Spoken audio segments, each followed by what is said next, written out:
ইজতেমা ইজতেমা অবশ্যই হবে ইনশাআল্লাহ। সাতপন্থীদের ইজতেমা হওয়ার মতো এখন আর কোনো অবকাশ নেই। এটা আমি আবারও খুবই খুবই ক্ষোভের সাথে দুঃখের সাথে বলবো যে আপনারা বারবার একই কথা বলছেন।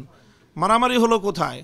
রাতের অন্ধকারে ডাকাত দল এসে বাড়িতে হামলা চালিয়ে আপনার মানুষকে আহত করলো। আপনি এখন যদি সেখানে বলেন যে বাড়িওয়ালার মধ্যে আর ডাকাতদের মধ্যে সংঘর্ষ হয়েছে, মারামারি হয়েছে, সেক্ষেত্রে আমাদের সাথে যে কথাগুলো হয়েছে তার মধ্যে প্রধান যে বিষয়টা, যে এখানে গত রাতে যে ঘটনা ঘটেছে এটাকে আমরা লক্ষ্য করেছি যে অনেকেই এটাকে দুই পক্ষের সংঘর্ষ বলে অভিহিত করেছেন। এটাকে আমরা স্ট্রিক্টলি বলেছি এবং সকল উপস্থিত সদস্যবৃন্দ সকলেই এই ব্যাপারে একমত হয়েছেন, যেটা কোনোভাবেই সংঘর্ষ ছিল না, বরং রাতের অন্ধকারে অতর্কিতে এক পক্ষের হামলা ছিল। এটা ঘুমন্ত মানুষদের উপর সেখানে হামলা ছিল।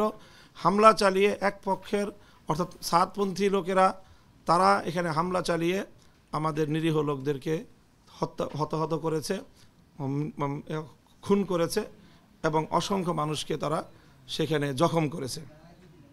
কাজেই এই বিষয়টা একেবারেই স্পষ্ট যে এটা কোনো সংঘর্ষ ছিল না, এটা ছিল একপক্ষীয় হামলা।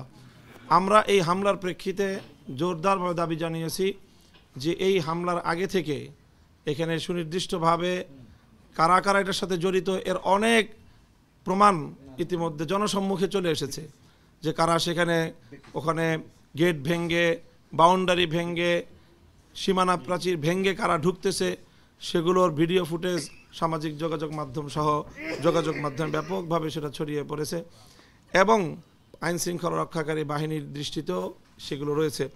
কাজেই সেক্ষেত্রে আমাদের জোরালো সর্বপ্রথম দাবি রয়েছে, সেটা হলো যে এই সকল হত্যাকাণ্ডের সঙ্গে জড়িত সকল ব্যক্তিবর্গকে গ্রেফতার করতে হবে এবং সেটা অনতিবিলম্বে আজকের মধ্যেই সেই গ্রেফতারের ঘটনা আমরা যেন দেখতে পাই, সেটার জন্য আমরা জোর দাবি জানিয়েছি।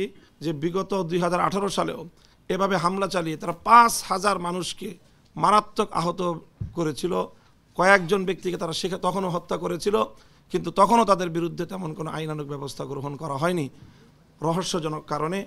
আবারও তারা একই ঘটনা পুনরাবৃত্তি ঘটল। কাজে এই জন্য এই সাতপন্থীদেরকে একটি সন্ত্রাসী সংগঠন আখ্যায়িত করে তাদেরকে নিষিদ্ধের আমরা দাবি জানিয়েছি। কাজে আমরা আশা করি সেই বিষয়েও যথাযথ পদক্ষেপ গ্রহণ করা হবে। তারা শুধুমাত্র একটি বিবাদমান পক্ষই তারা নয়, বরং তারা এই ধরনের সন্ত্রাসী কার্যকলাপের মাধ্যমে নিজেদেরকে একটি সন্ত্রাসী গোষ্ঠী হিসেবে জাতির সামনে বিশ্ব দরবারে তারা নিজেদের পরিচয় তুলে ধরেছে। কাজে সেই বিষয়ে যথাযথ পদক্ষেপ নেওয়া হবে এটা আমরা আশা করছি। এটা আমি আবারও খুবই খুবই ক্ষোভের সাথে দুঃখের সাথে বলবো যে আপনারা বারবার একই কথা বলছেন। মারামারি হলো কোথায়? রাতের অন্ধকারে ডাকাত দল এসে বাড়িতে হামলা চালিয়ে আপনার মানুষকে আহত করলো। আপনি এখন যদি সেখানে বলেন যে বাড়িওয়ালার মধ্যে আর ডাকাতদের মধ্যে সংঘর্ষ হয়েছে, মারামারি হয়েছে, এখানে তারা একটা ছদ্মবেশ ধারণ করে বাংলাদেশ বিরোধী এবং ইসলাম বিরোধী আন্তর্জাতিক মহলের সোর্স হিসাবে এবং এজেন্ট হিসাবে বাংলাদেশের মধ্যে এবং ইসলামের এই সুমহান কাজ দাওয়াত এবং তাবলীগের কাজকে প্রশ্নবিদ্ধ করার জন্য তারা কাজ করতেছে। ইজতেমা অবশ্যই হবে ইনশাআল্লাহ। সাতপন্থীদের ইজতেমা হওয়ার মতো এখন আর কোনো অবকাশ নেই, এখন কোনো অবকাশ নেই।